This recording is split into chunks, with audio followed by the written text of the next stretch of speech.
50 of them. And in a week, you can't find one. I don't know if there's a fairy that comes around and takes them or what. He must be in the same category as a gnat. They aggravate. But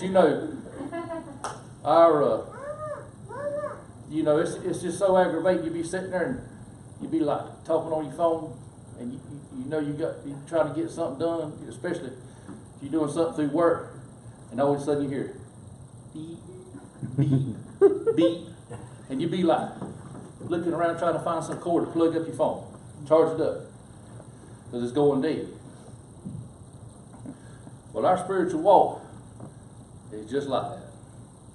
There's a lot of people in churches in this world, in their spiritual life, these are recharged. They need to be plugged back in.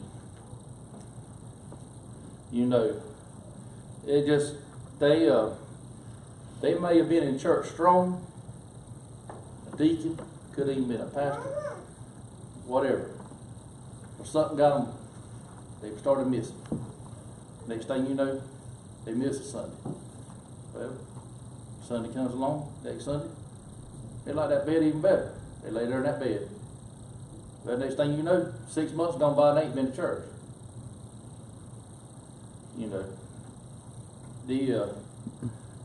They got to have a spiritual recharge. Now, I don't have a whole lot of scripture to read. I just got one right here. We're going to read Romans 15, verse 4. It says, "For whatever things were written before were written for our learning, and we through the patience and comfort of the Scriptures might have hope." And that tells you right there how you can get recharged. One of the main reasons you can get recharged is to study this book right here every day. You get your Bible every morning before you leave to go to work, or you get you a. I found out if you got one of these smartphones, that made me no smarter, but I got one, and you can get an app on there, and it'll give you a Bible devotion every day. Or, as I'm so blessed, I got a lady in my Sunday school class that sends me a text message every morning that blesses me with her devotions, with her little, it might not be but 2 words, or it might be a whole paragraph. But I thank you for that too, Miss Patty. But we need to get back into Bible and get studying God's Word. We need to get our Bible, our souls and our Christian walk back like our cell phones at night. Because I'm sure everybody's just like my house. They plug in their phones before they go to bed. Every night. That's the last thing that probably everybody does, make sure that phone's charged. Well, when you plug that phone in, the next thing you should be picking up before you close your eyes is this book right here. Mm-hmm. You should read. It don't matter if you don't read but one verse out of it, or if you read a whole chapter. You should study God's Word before you go to sleep. And that should be the first thing you pick up when you wake up the next morning. Because that's the only way that you're going to get recharged for the day. If you recharge your phone, if you don't charge it up, it's going to be dead the next day. Well, if you ain't recharged your spiritual walk, and you run into somebody that next day, you might not know what to say to them. They might just need that little bit of you might can plant that seed in them to change their life forever. But if you ain't got your life recharged and charged up with Jesus, you're just like a dead piece of wood. Because you ain't doing them no good.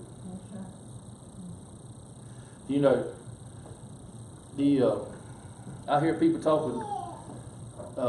I try my best to read out the Bible and read a devotion every day. Sometimes a little bit more than others. But I find myself falling short sometimes, And I started thinking about this when I was doing this lesson here.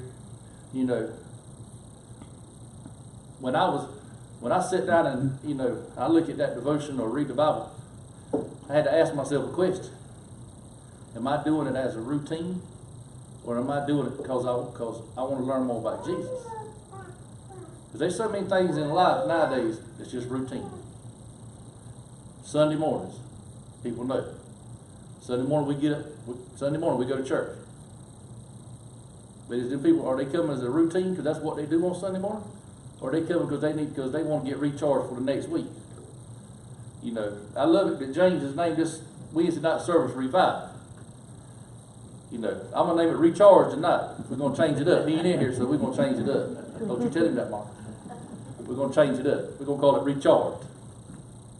Because I don't know about y'all, but when I leave here on Sundays, I'm pretty pumped up for Monday and Tuesday and Wednesday.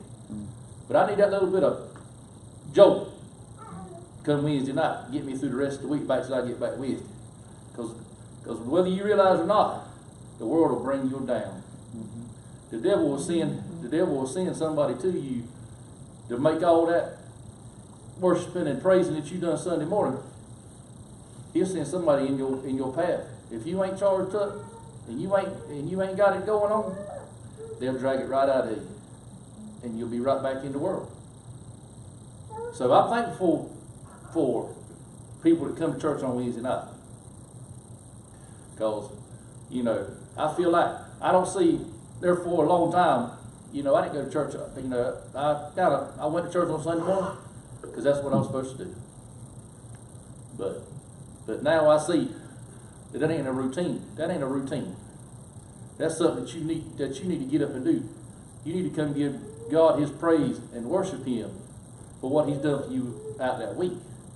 And then when you get out the next week, Monday and Tuesday, Wednesday, you'll be able to help somebody else.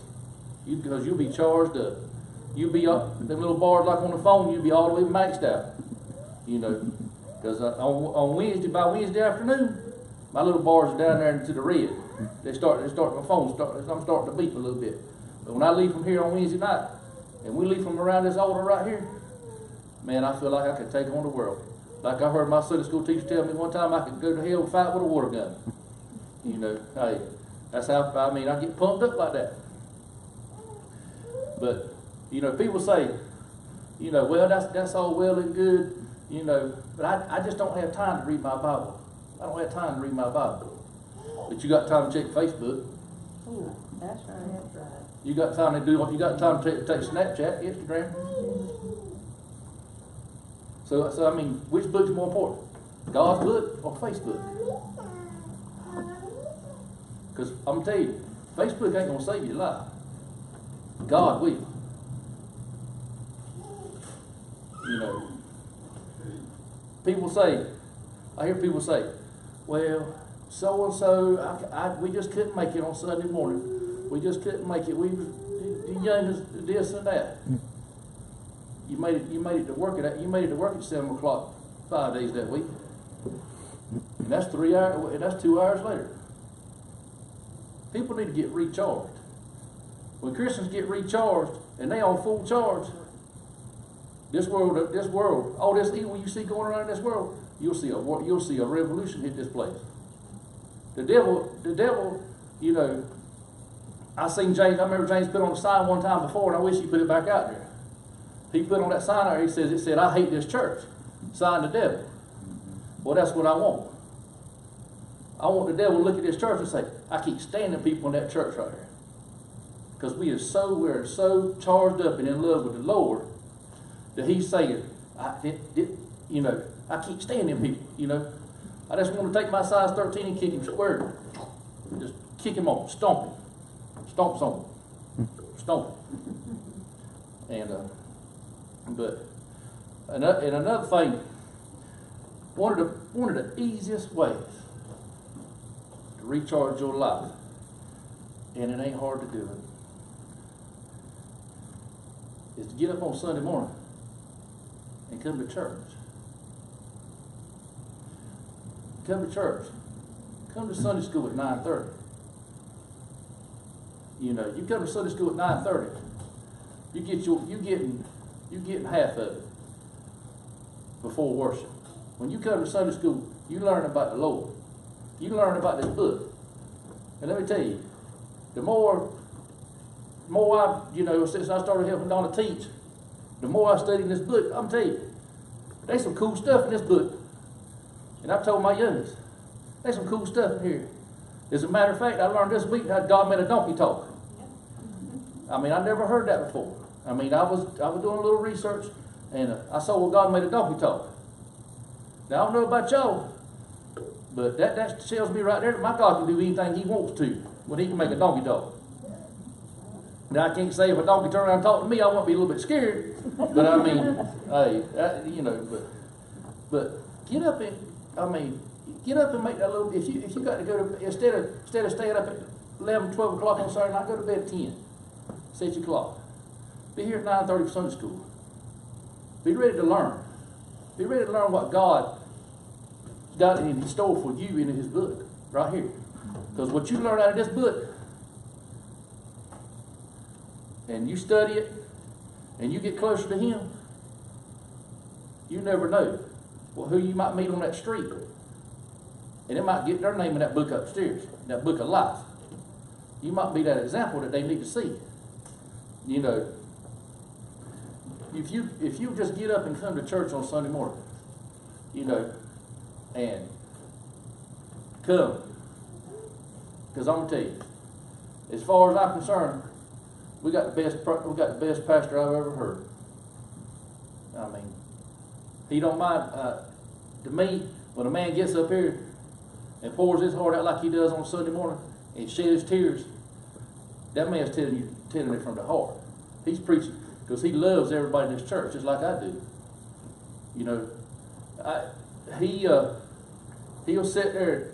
You know, everybody talks about, you know, but when a man ain't scared to put his emotions out there and let you know how much he loves you, that means a lot. Because that man's charged up. Hey, I know before he steps in this pulpit here that he's on full charge. I mean, he's probably had 2 cords plugged in before he hits this pulpit some Sundays. Because I mean that man, you know, kind of get off a little bit, but that man's made a difference in my life. You know, he's showed me that you can be a Christian man and a Christian father like you should be, you know. And I'll never forget this. And I've never told this to him. And I believe Kirsten the only one knows it. We was at James' house one night, him and Monica's house. And I believe it was, I want to say Memorial Day. And it come up the worst storm I've ever, it was thundering and lightning, and I thought a tornado was coming through. And I never saw it till it was all over with. I saw this their glass top patio table hit the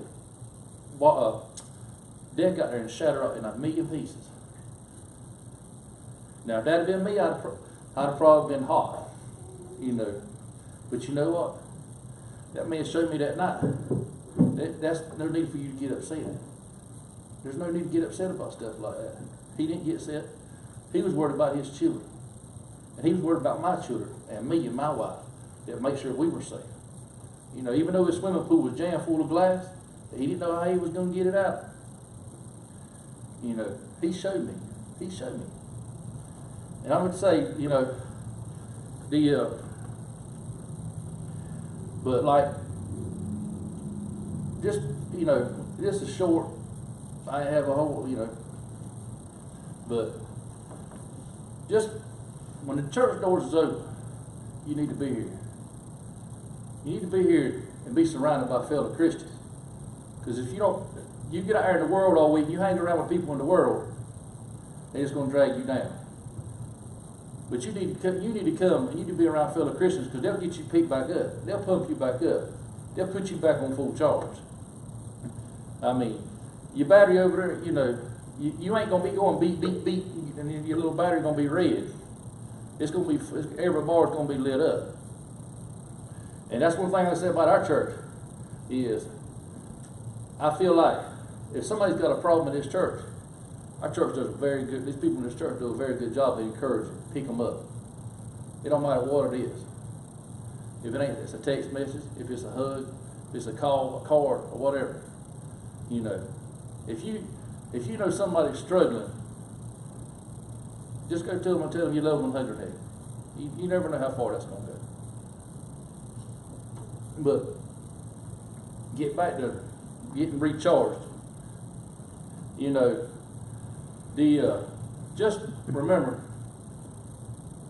when you come, don't come to church just because it's time to go to church. It's Wednesday night. Oh, the youngest want to go. You know, it's time to go to church. We're going to go sit through church. You know, I'm sure we all got children. They've got homework and everything else, and you know, there's a million other things we can do on Wednesday night. But I'm gonna tell you, when you take the time to come on Wednesday night and bring your children on Wednesday night, that's a blessing. Because there's so many children out there in this world today that don't have that benefit, that don't know what it's like to have a parent that cares enough for them to make sure they're in church, to show them a godly way. And I was fortunate enough, I told myself I wasn't going to cry. There must be something about this pulpit. I don't know.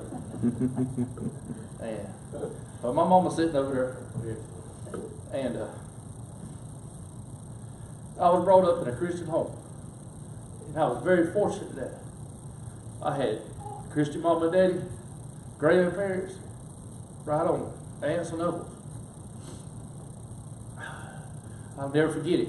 If something was going on in church, it wasn't, are we going, you get your clothes on, you going to church.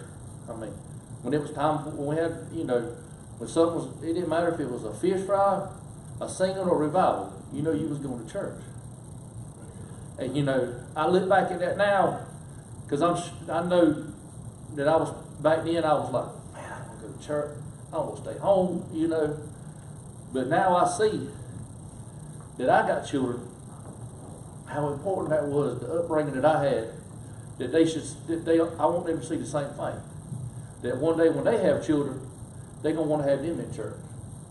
Because, you know, it makes the world, if we don't, all those teenagers, and even the smallest one, right on down to the smallest one, if we don't teach them about God now, that world's going to teach them something else. I mean, I remember when I was coming up, you didn't have, there was a few things you had to worry about. The worst thing on TV was Beavis and Butthead. I mean, that was the worst thing on TV for the youngest to watch as far as cartoons. But you turn it on there now, there ain't no telling what to be on there. There ain't no Bugs Bunny no more, tell you. There ain't no Donald Duck. I mean, there's some bad stuff out there. And I say that lightly, but I mean, if you're not teaching your children about God, and you're not bringing them to church, and you're not helping them get charged up, so when they get back to school, they'll be able to take care of themselves when they get, because, you know, it scares me every day. I got one in middle school and one in high school. And I just so happened last night, I was flipping through the TV, and I don't know what channel it was on, but there's a show. And it's a guy, he dresses up as a high school senior, and he goes inside of a high school. And he's into high school, and he shows what goes on inside of high school. And I'm going to be honest with you, I watched 10 minutes of it, I couldn't watch it. Because it scared to death of me to think. Now this is a big high school. I mean, it was a big school. I mean, but I started watching some of that stuff going on, and I was thinking, my youngest is in high school. Is he having to go through that? But you know,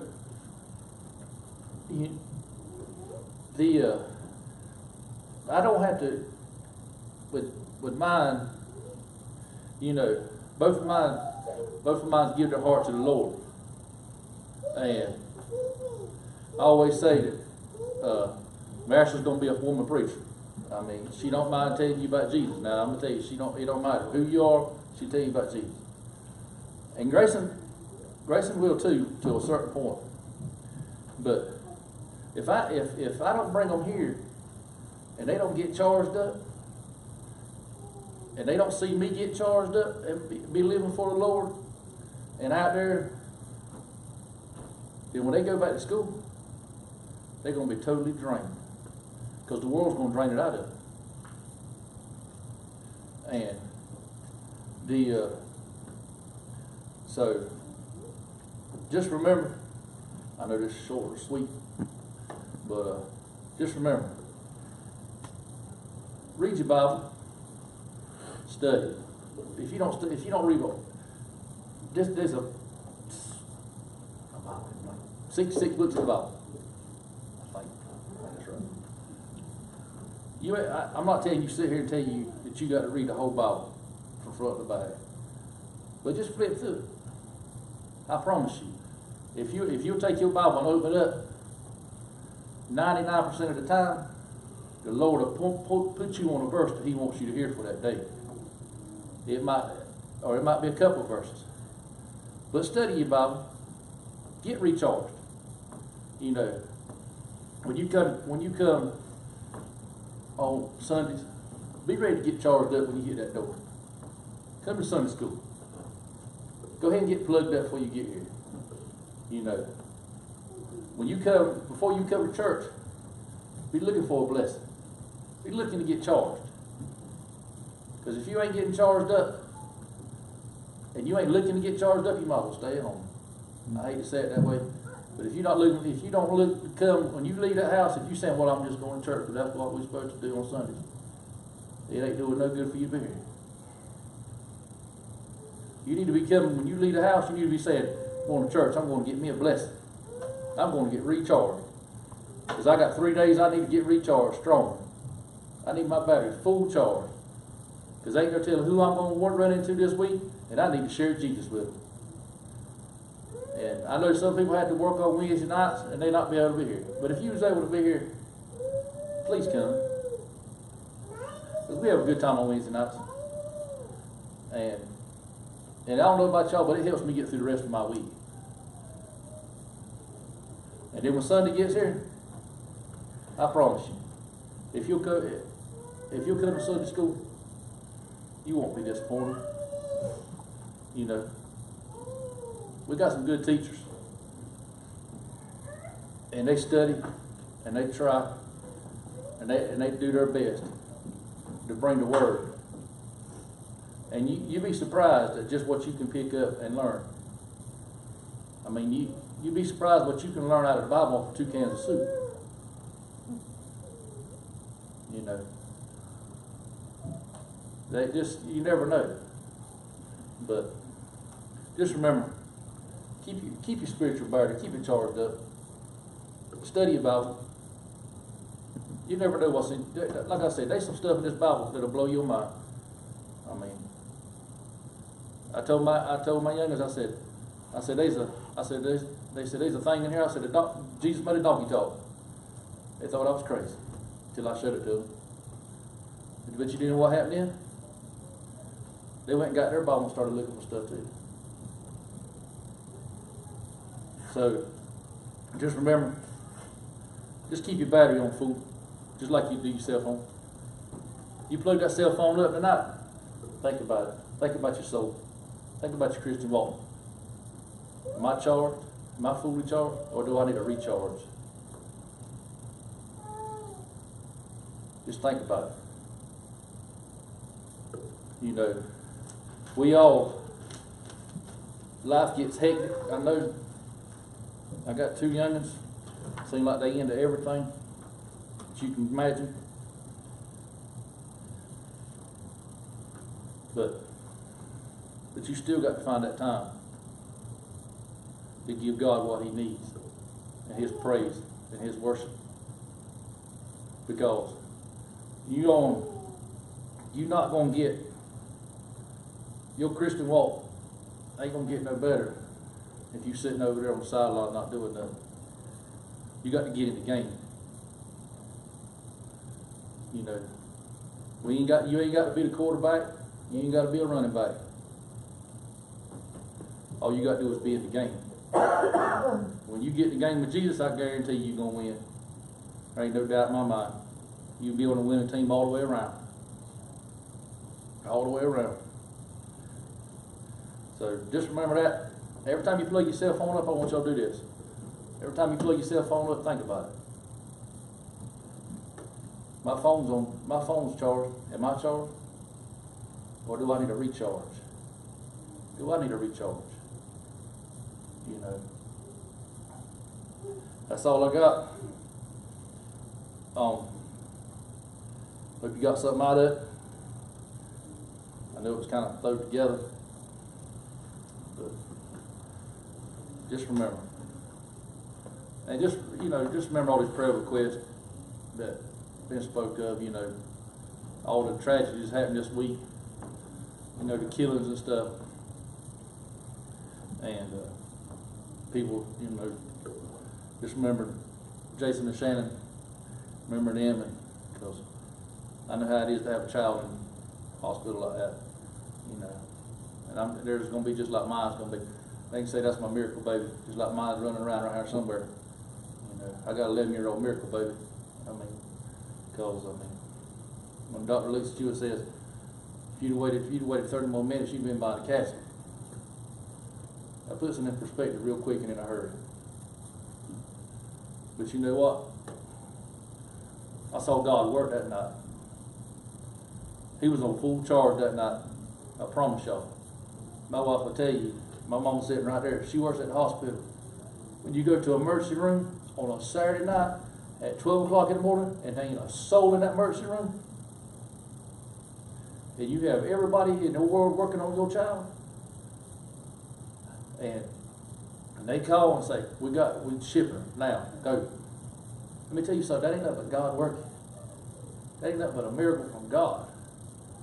I mean, everybody's been to emergency room. Y'all know how hectic it is. This is on a Saturday night. I'll never forget it, walking in an emergency room. You know. But that's just like Jason and Shannon. See, now I can see why God put me through that.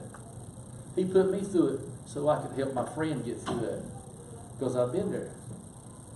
See, he's still going through, he's still coming down the road. But see, I done seen the end of my road. I see how my healthy child now, just like he's going to see his.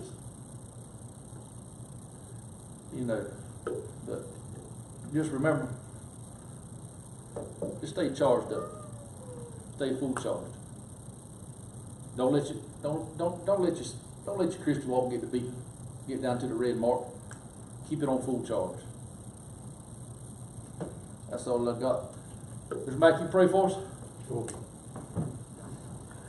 Our Heavenly Father, Lord, once again, we come before you, Lord, thank you, Heavenly Father, Lord, for what we've heard here tonight, Lord. We ask, Lord, you just burn it in our hearts, our minds, Heavenly Father, Lord. We just take it home with us. So we'll just take it out, Lord, and the night, Lord, we set our cell phones there on the counter, Lord. We ask, Lord, as we charged up, Heavenly Father, Lord, as we done all we could do, Heavenly Father, Lord. We need to study your word, Heavenly Father, Lord. We need to read your word, Heavenly Father. We need to be prepared, Heavenly Father, Lord. We never know, Heavenly Father, what tomorrow may bring. And it might be some person we might meet might be our last time, Lord. Or it might be our last time to speak to someone else, Heavenly Father, Lord. We ask her, we are charged that we're ready to go. We might make that difference, Lord, in somebody's life. For the precious name of Jesus, we ask for our sake. Amen.